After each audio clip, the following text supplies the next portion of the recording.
জানেন কি, এই ধরাধামে আজও অক্ষত শ্রীকৃষ্ণের হৃদয়, আজও একইভাবে জ্বলছে দেবকী পুত্রের হৃৎপিণ্ড। আসলে গান্ধারীর অভিশাপে গোটা যদুবংশ ধ্বংস হওয়ার পর শ্রীকৃষ্ণ একটা গাছের তলায় বসেছিলেন।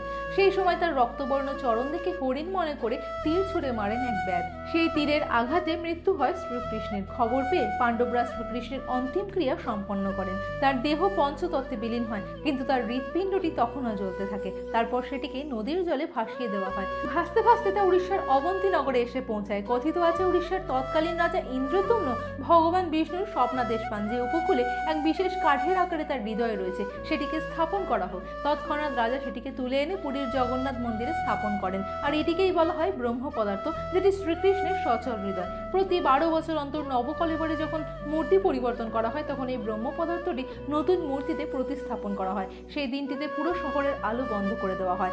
বিশেষ পুরোহিতরা চোখে কাপড় বেঁধে ও হাতে গ্লাভস পরে এই